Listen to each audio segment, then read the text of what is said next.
इस कहानी की शुरुआत होती है सोमालिया के एक छोटे से गांव पैराडाइज से।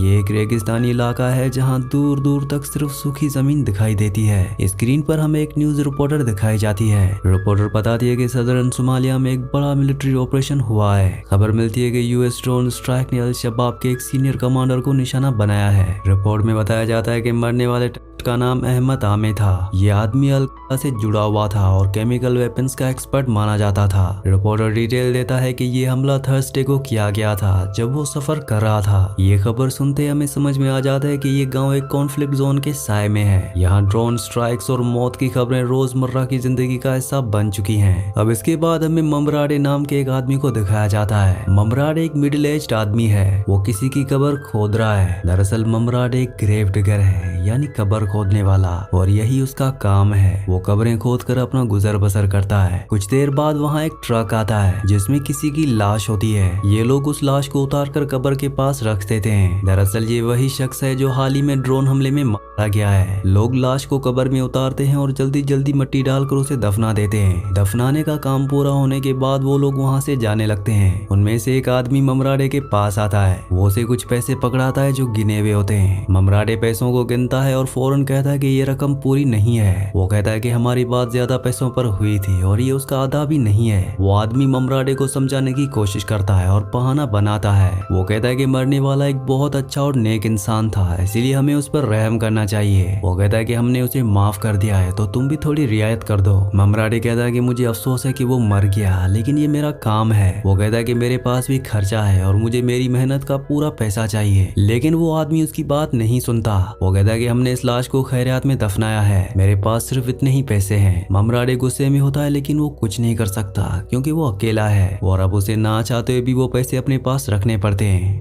अब इसके बाद हमें ममराडे के घर का सीन दिखाया जाता है। ये एक छोटा सा झोपड़ा होता है जो लकड़ी और टिन की चादर से बना हुआ है। घर के अंदर ममराडे का बेटा सिगाल बैठा होता है जो अपनी दुनिया में खोया हुआ है। सिगाल एक बहुत समझदार बच्चा है जो अक्सर ड्राइंग करता रहता है। वहाँ ममराडे की बहन अरीवालो भी रहती है जो भी उनके साथ ही है। दरअसल अरीवालो का हाल ही में तलाक हुआ है। उसकी शादी में बच्चे नहीं हो रहे थे, इसलिए उसका हस्बैंड दूसरी शादी करना चाहता था। अरीवालो ने इस बात को मानने से इनकार कर दिया और अपनी इज्जत के लिए तलाक ले ली। अब वो अपने भाई और भतीजे के साथ वापस आ गई है और नई शुरुआत करना चाहती है। ममराडे घर आता है और सिगाल के पास बैठता है। सिगाल अपने बाप को बताता है कि आज उसने एक सपना देखा है। वो बड़े शौक से बताता है कि उसने एक ऐसी जगह देखी जहाँ खाना ही खाना था। वो कहता है कि वहाँ मीठा हलवा था और बहुत सारी मछलियाँ थी। ममराडे थका हुआ है, लेकिन वो अपने बेटे की बात सुनता है। सिगाल के ये सपने ही उसकी असलियत से बचने का एक रास्ता है। वीडियो में आगे बढ़ने से पहले आप सबसे रिक्वेस्ट है कि आप में से बहुत सारे व्यूवर्स वीडियो तो देखते हैं लेकिन चैनल को सब्सक्राइब नहीं करते और ना ही वीडियो को लाइक करते हैं, तो आप सबसे रिक्वेस्ट है कि चैनल को सब्सक्राइब और वीडियो को लाइक लाजमी से कर दिया करें। अगले दिन हम सिगाल को स्कूल जाते हुए देखते हैं जो गांव का एक छोटा सा स्कूल है। स्कूल की हालत बहुत खराब है और वहाँ बच्चों की तादाद भी कम है। यहाँ पर हमें दिखाया जाता है कि टीचर आज भी नहीं आए और क्लास खाली है। ऐसा लगता है कि यहाँ पढ़ाई होना बहुत मुश्किल है क्योंकि यहाँ का सिस्टम बहुत खराब है। लेकिन आज स्कूल में पढ़ाई की बजाय कुछ और होने वाला है। एक इंस्ट्रक्टर आता है और बच्चों को बाहर मैदान में ले जाता है। वो कहता है कि आज हम ड्रोन ड्रिल करेंगे, यानी ड्रोन से बचने की प्रैक्टिस। ये सुनने में अजीब लगता है लेकिन वहाँ के बच्चों के लिए ये जरूरी है।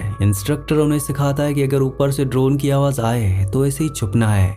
अब शाम को सिगाल घर आकर ममराडे को इस ड्रिल के बारे में बताता है। ममराडे खाना खा रहा होता है और ये बात सुनकर उसका हाथ रुक जाता है। उसके चेहरे पर परेशानी साफ साफ दिखाई देती है कि उसका बेटा किस माहौल में बड़ा हो रहा है। वो सिगाल से कहता है कि तुम फिक्र मत करो, मैं तुम्हें यहाँ से निकाल लूंगा। यहाँ पर हमें पता चलता है कि ममराडे अपने बेटे को अच्छी जिंदगी देना चाहता है। वहीं दूसरी तरफ अरीवालो अपने पैरों पर खड़ी होना चाहती है। उसे कपड़े सिलने का बहुत शौक है और वो चाहती है कि वो अपनी एक दुकान खोले। वो घर में पुराने कपड़ों पर प्रैक्टिस करती रहती है और डिजाइन्स बनाती है। अरीवालो शहर के एक बैंक में जाती है ताकि लोन के लिए अप्लाई कर सके। बैंक मैनेजर उसे मिलता है लेकिन उसका रवैया उसके साथ बहुत अच्छा नहीं होता। अरीवालो से बताती है कि मुझे सेविंग शॉप खोलनी है और मुझे पैसों की जरूरत है। मैनेजर उसे पूछता है कि क्या तुम्हारा हस्बैंड तुम्हारे साथ है। अरीवालो बताती है कि मैं तलाकशुदा हूँ और मैं अकेली हूँ। तब मैनेजर साफ साफ कह देता है कि हम अकेली औरत को लोन नहीं दे सकते। वो कहता है कि पॉलिसी के मुताबिक किसी मर्द का गारंटर होना बहुत जरूरी है। अराविलो काफी मायूस होती है और कोशिश करती है कि मैनेजर को समझाए, लेकिन उसे बैंक से खाली हाथ ही लौटना पड़ता है। घर आकर वो थोड़ा उदास होती है लेकिन हार नहीं मानती। वो घर के एक कोने में ही अपना छोटा सा सेटअप लगाने की कोशिश करती है। ममराडे देखता है कि सिगाल का फ्यूचर यहाँ गाँव में खराब हो रहा है। स्कूल में टीचर नहीं आते और चारों तरफ खतरा है। वो फैसला करता है कि वो सिगाल को शहर के एक बोर्डिंग स्कूल में डालेगा, लेकिन बोर्डिंग स्कूल की फीस बहुत ज्यादा है और ममराडे के पास इतने पैसे नहीं है। अब ममराडे पैसों के लिए इधर उधर हाथ पांव मारना शुरू करता है। वो गांव में डिलीवरी का काम करता है और लोगों का सामान पहुंचाता है। वो अपनी पुरानी ट्रक को लेकर दूर दूर तक जाता है ताकि वो कुछ एक्स्ट्रा कमा सके। कभी कभी वो खाद चबाता है ताकि थकान से बचा रहे। ये नशा वहाँ के लोगों में आम है जो उन्हें थोड़ी देर के लिए सुकून देता है। एक दिन ममराडे को एक और कब्र खोदने का काम मिलता है। इस बार मरने वाला कोई बड़ा आदमी नहीं बल्कि एक छोटा बच्चा है। ममराडे मिट्टी खोदता है लेकिन उसके चेहरे पर एक अजीब सा दुख होता है। वो सोचता है कि कहीं यही हाल उसके बेटे सिगाल का ना हो जाए। काम खत्म होने पर उसे थोड़े पैसे मिलते हैं जो वो जमा कर लेता है।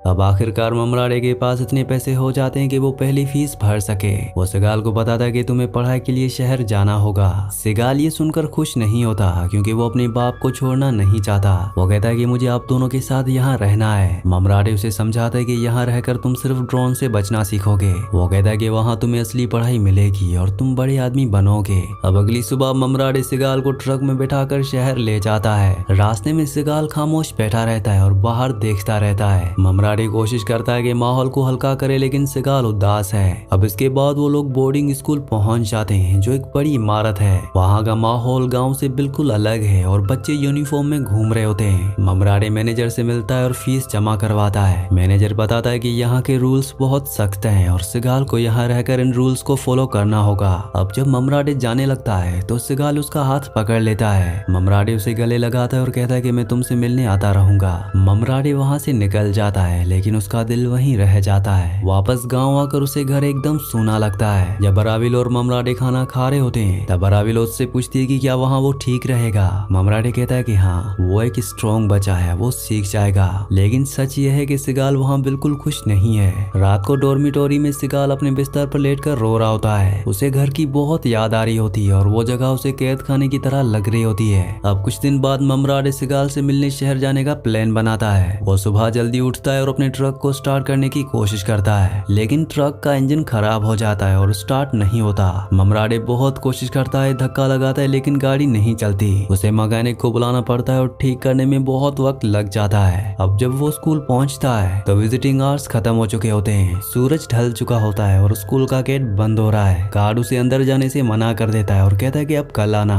ममराडे उन्हें बहुत मिन्नतें करता है कि मैं बहुत दूर से आया हूँ। वो कहता है कि मुझे बस 5 मिनट अपने बेटे को देखना है, लेकिन रूल्स होते हैं और उसे अपने बेटे से बिना मिले ही वहां से वापस आना पड़ता है। यहाँ पर हम देखते हैं कि सिगाल अपने फादर का इंतजार कर रहा था और जब उसका फादर नहीं आता तो वो मायूस होकर वापस अंदर चला जाता है। दूसरी तरफ अराविलो अपनी कोशिश जारी रखती है और कपड़े सीलकर बेचना शुरू करती है। वो अपने दोस्तों से मिलती है और उन्हें अपने बनाए हुए कपड़े दिखाती है। एक दोस्त उसे बात करती है और बताती है कि हालात कितने खराब हैं। वो बताती है कि समंदर में पायरेट्स बहुत ज्यादा हो गए हैं। लोगों को लगता है कि हर बोट वाला पायरेट है और उन्हें मार दिया जाता है। अब अराविलो को फाइनली कुछ पैसे मिलते हैं और वो बहुत खुश होती है। वो सोचती है कि अब वो अपनी जिंदगी सुधार सकेगी। ममराडे वापस अपनी रूटीन में लग जाता है। एक दिन वो समंदर किनारे बैठा होता है और लहरों को देख रहा होता है। ऊपर आसमान में फिर से वही ड्रोन की आवाज सुनाई देती है। वो ड्रोन एक मनहूस परिंदे की तरह सर पर मंडला रहा होता है। ममराडे ऊपर देखता है लेकिन डरता नहीं, बस उसे घूरता रहता है। उसे एहसास होता है कि वो जितना भी भाग ले ये साया उनके साथ रहेगा।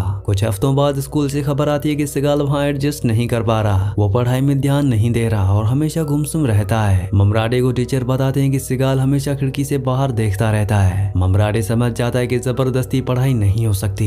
वो वापस शहर जाता है और सिगाल को वहाँ से ले आता है। जब सिगाल वापस गांव आता है तो उसके चेहरे पर वही पुरानी मुस्कान आ जाती है। वो अपने बाप और फूफी को देखकर बहुत खुश होता है। अराविलो भी उसे देखकर बहुत खुश होती है। अब ममराडे को एहसास होता है कि शायद बोर्डिंग स्कूल सही फैसला नहीं था। वो सोचते हैं कि भले यहाँ सोर्सेस कम हैं, लेकिन वो साथ हैं वही काफी है। एक शाम को वो तीनों समंदर के किनारे बैठे होते हैं। सिगाल ममराडे से पूछता है कि क्या हम कभी असली पैराडाइज जाएंगे। ममराडे सिगाल की तरफ देखता है और कहता है कि पैराडाइज कोई जगह नहीं है जहाँ हमें जाना है। वो समझाता है कि जब हम तीनों साथ होते हैं तो वही हमारा पैराडाइज है। वो कहता है कि ये गाँव, ये हवा और ये साथ ही हमारी दुनिया है।